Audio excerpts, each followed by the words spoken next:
계시록에 의하면 온 세상에 심각한 재앙이 내릴 것이다 맞는데 그 범위와 시기가 엄격하게 한정되고 통제되고 있습니다. 8장에 보면요, 둘째 천사가 나팔을 부니 불부는 큰 산과 같은 것이 바다에 던져지는데 바다의 3분의 1, 생명 가진 피조물의 3분의 1, 배들의 3분의 1 통제가 되고 있죠.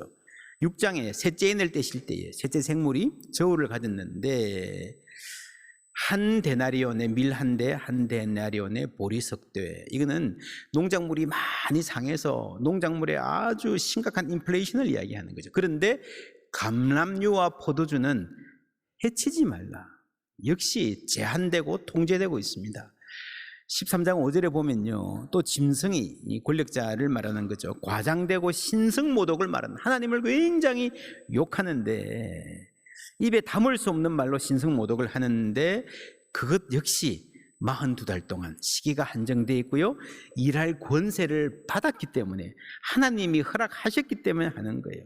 그 다음에 7왕, 5왕 이런 말이 나오는데 반드시 잠시 동안 머무르리라. 17장 12절에도 임금처럼 한동안 권세를 받으리라.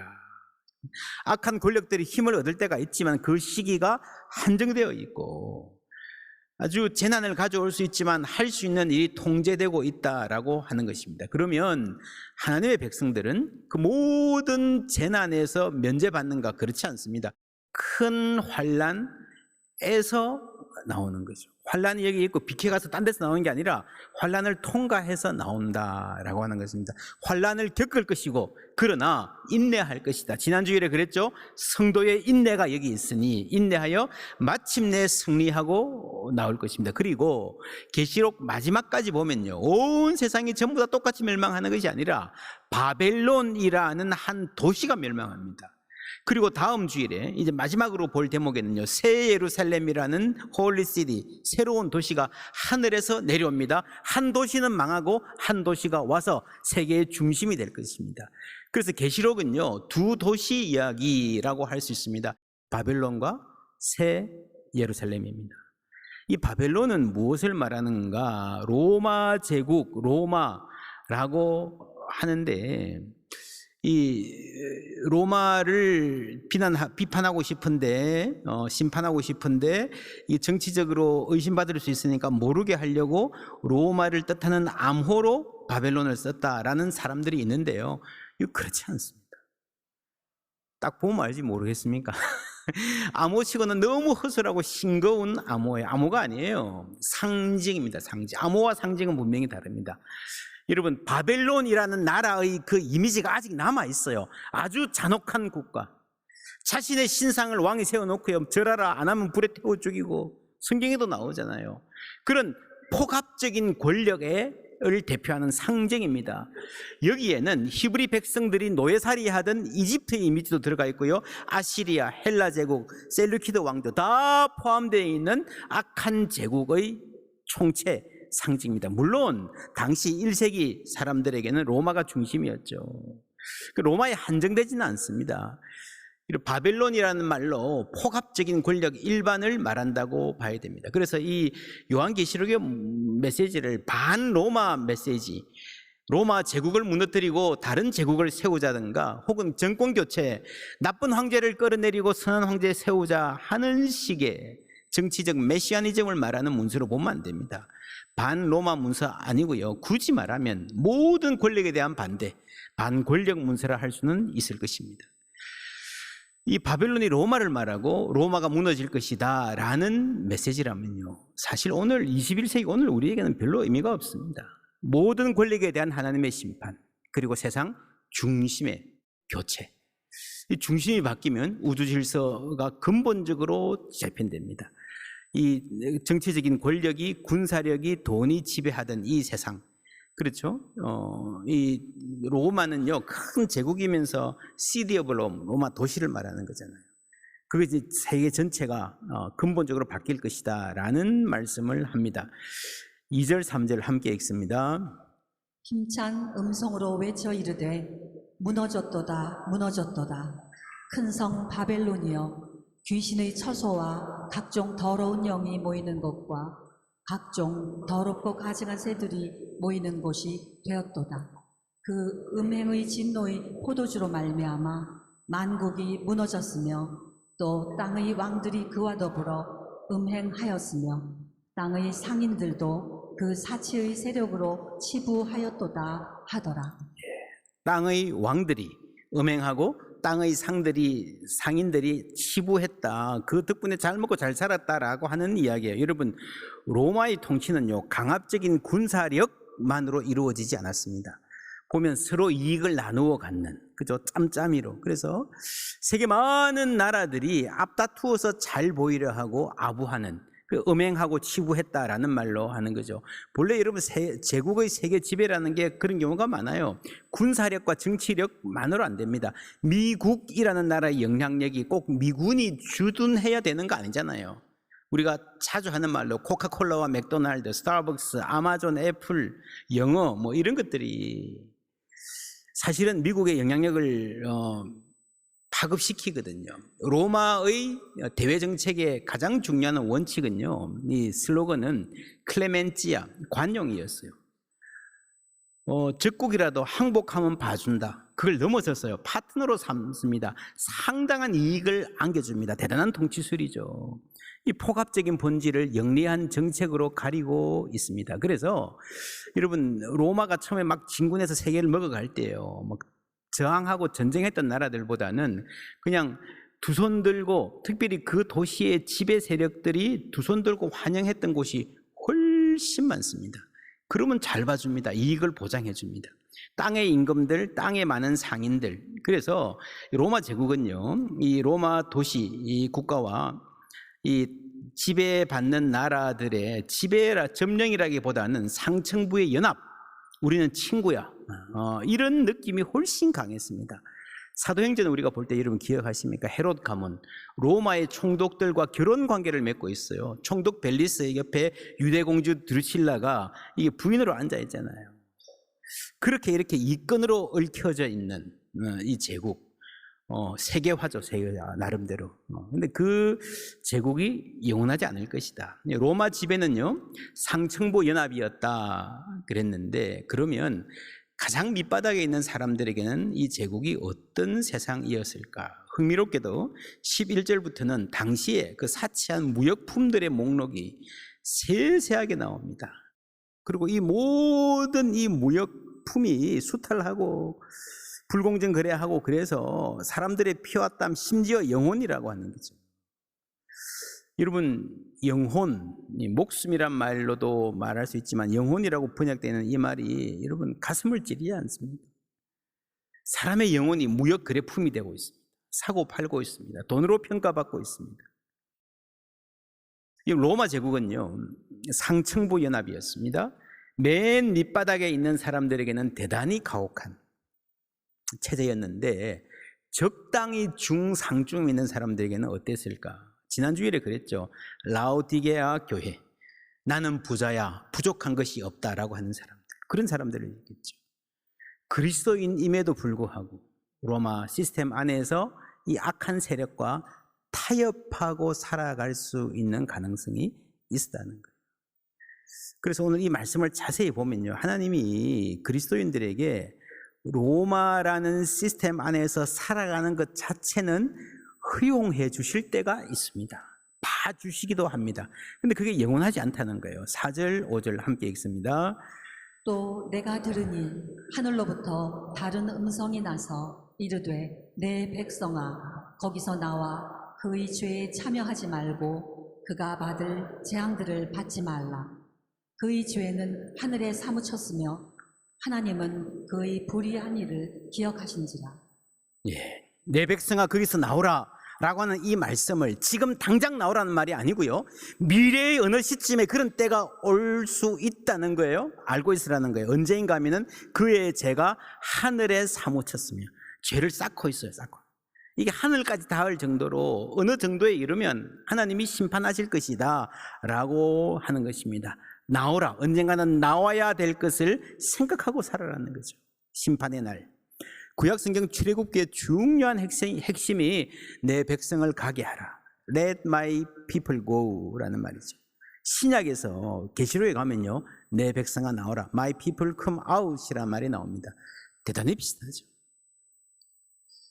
이집트에서 나와라, 바벨론에서 나와라. 그런데 조금 다른 면이 있습니다. 뭐예요? 출애굽기에서는요, 바로에게 내 백성을 가게 하라. 외적인 억압입니다. 정치적인 해방입니다. 그렇죠? 그냥 노예로 잡혀 있는데 그 족쇄를 외적으로 풀어주는 거예요, 물리적으로. 근데 계시록에서는요, 내 백성아 나오라, 스스로 나와야 된다. 자기 생각으로 거기 있다는 거예요. 노예로 잡혀서 갇혀 있는 것이 아니라 자기 선택으로 거기 살아간다는 거예요.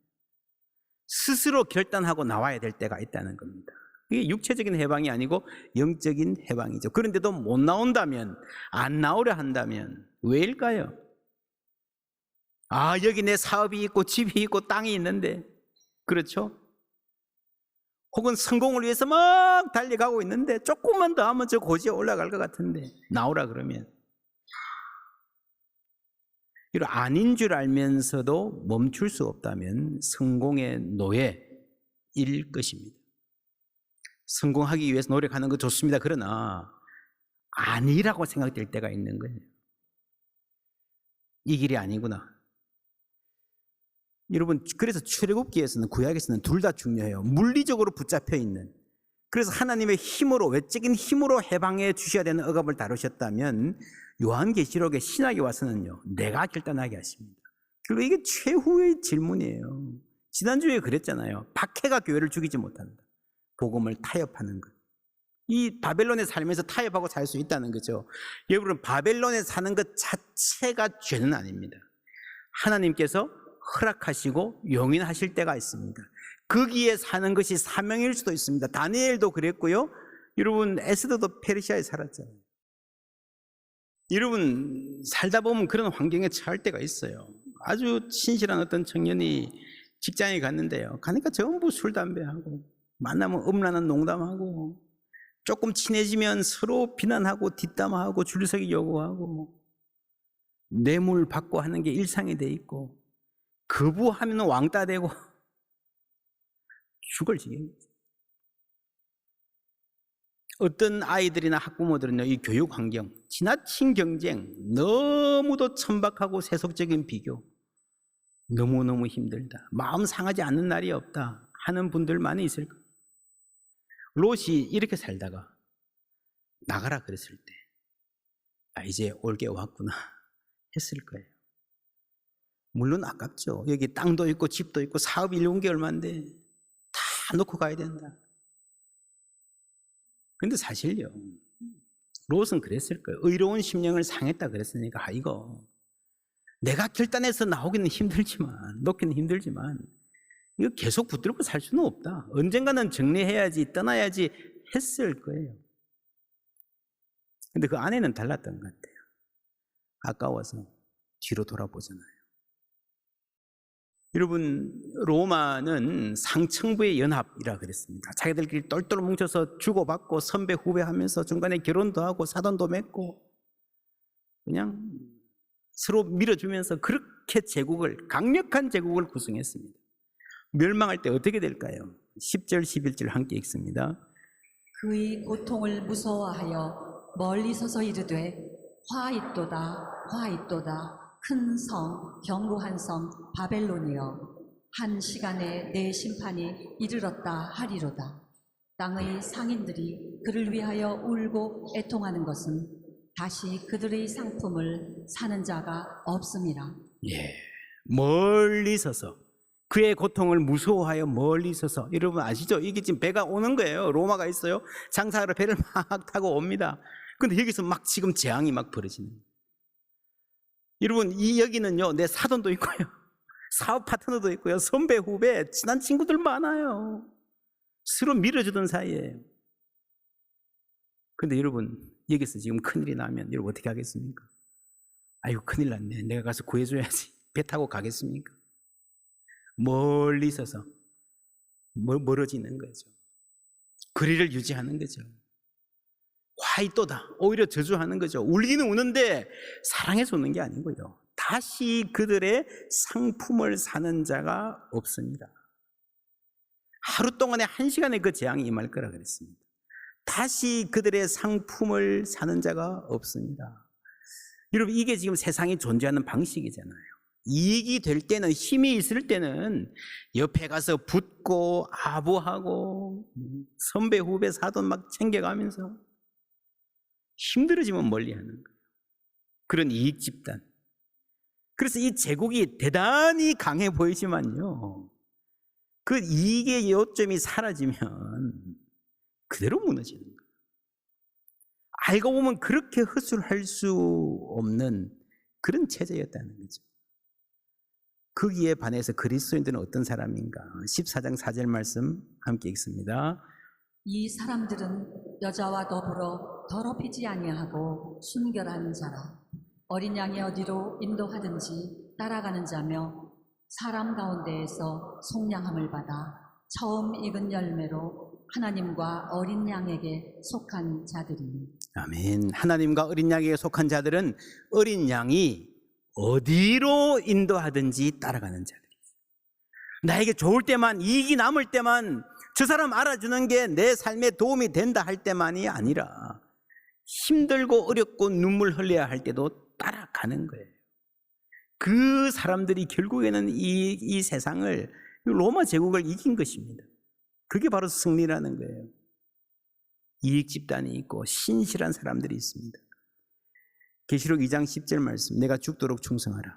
그리하면 내가 생명의 관을 내게 주리라는 말씀을 잘못 읽으면 죽도록 뼈 빠지게 일해라, doing으로 보는데 그렇지 않습니다. Be faithful, be 신실하라. Even to the point of death. 이 포인트가 어떤 포인트예요? 내가 그리스도께 신실하기 위해서 살다가 손해보고 때로는 죽음을 요구하는 포인트, 지점에 이른다 할지라도 be faithful 하라는 거예요. 그게 요한계시록의 핵심입니다. 주제입니다. 여러분, 여기 있는 우리는 살아가는 동안에 우리가 뭐 아주 심각한 적성국가에, 고약한 나라에 선교사를 가지 않는 이상 이 정도의 결단을 문자 그대로 요구받는 사람은 별로 없을 거예요. 그러나 우리에게도요, 예수 이름 때문에 손해보아야 하는 포인트가 있습니다. 내가 예수 믿기 때문에 예수께 신실하기 위해서 양보해야 하는 지점이 있습니다. 여러분, 세상 사람들 다 그렇게 살아도, 자기 이익을 챙기고 살아도요, 예수 믿기 때문에 내 이익을 포기해야 되는 그런 때가 있습니다. 생각해 보세요. 다 있을 거예요. 그런 기억이 한 번도 없다면요, 우리 예수 잘못 믿은 거예요. 어땠습니까? 마음 아프죠. 내가 장로가 아니었으면, 내가 권사가 아니었으면, 내가 목사가 아니었으면 어떻게.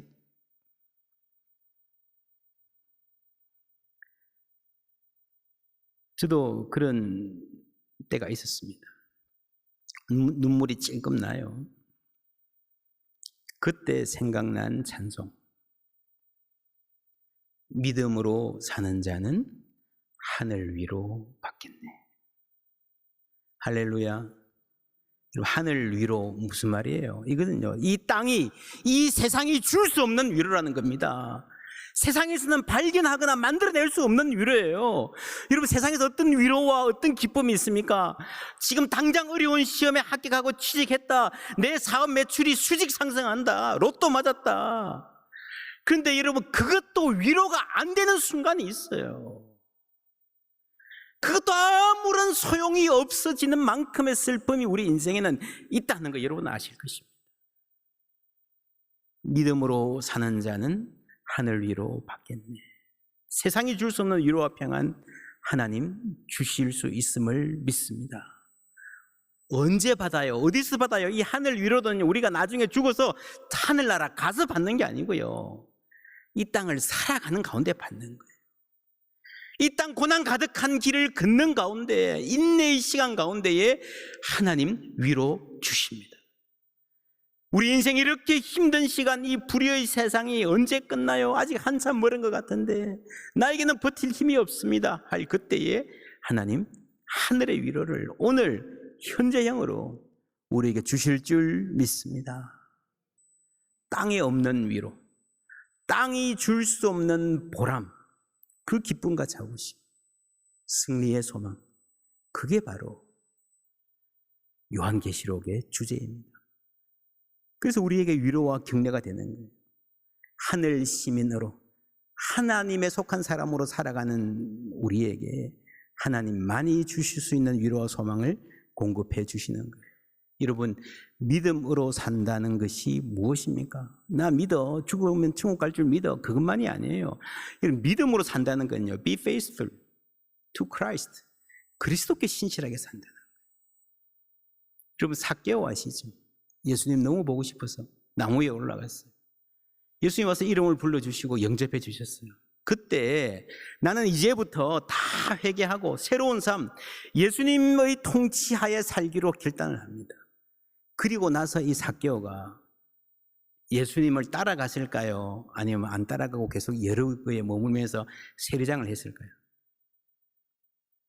어땠을 것 같습니까? 남았을 가능성이 많습니다. 그렇죠? 따라갔다는 말이 없으니까. 그 삭개오가 예수 만나고 나서 예수님께 신실한 삶을 살기로 결단하고 나서 계속해서 그 마을의 그 자리에 그 직책에 머물며 살았다면 어땠을까요? 행복했을까요? 여러분, 차라리 다 버리고 예수님 따라가면서 전도하러 다니는 게 더 마음 편했을 거예요. 그렇죠? 날마다 그 의로운 심령을 상하였느니라. 그 불의한 세계 직장 살면서요, 매일 매 순간 고민되는 순간이 있었을 것입니다. 그럼에도 불구하고 최선을 다해서 그 자리에서 하나님께 신실한 삶을 살려고 노력했을 거예요. 그러나 아마도 제가 추측하기는 사표를 써가지고 주머니에 넣어놓고 살았어요. 언제든지 그만둘 수 있다. 언제든지 떠날 수 있다. 저는 미국에서 유학생들 사역하면서 다양한 청년들을 만났습니다. 아주 어린 환경에서 공부하는 친구들도 많았고요. 정말 엘리트 중에 엘리트. 졸업하고 한국 가면 최고의 직장, 거대 기업, 외국인 기업, 로펌, 그냥 예약해 놓은 친구들이 굉장히 많았어요. 그런데 이 친구들이 함께 신앙생활하고 성경을 공부하고 기도하면서요, 고민에 빠집니다. 내가 가서 일해야 되는 그 조직이 어떤 데인지 내가 아는데, 그 세상이 어떤 데인지 아는데 자신 없습니다. 그리스도인으로 신실하게 살기가 대단히 힘들 것 같습니다. 제가 함께 기도하고 고민했습니다. 가라, 들어가라, 마음 단단히 먹고 최선을 다해라. 사표는 써서 책상 앞에 넣어놓고 일해라. 여러분, 그게 삭개오가 살았던 삶이고, 그것이 바로 이 요한계시록이, 우리가 지금 이 땅에 뿌리 내리고 살아가지만 언젠가 하나님이 내 백성아 나오라 그러면 나갈 수 있는 삶이어야 오늘 제대로 우리가 그리스도께 신실한 삶을 살게 될 줄 믿습니다. 이 세상이 내 집 아니고, 이 세상이 나를 책임지지 않고, 하늘에 계신 우리 아버지, 우리를 영원히 책임질 뿐 아니라 우리가 걸어가는 이 힘든 인생길에서 날마다 순간순간 하늘 위로 공급하여 주실 줄 믿습니다. 그 복된 걸음 걸어가는 우리 모두 되기를 주님의 이름으로 축원합니다.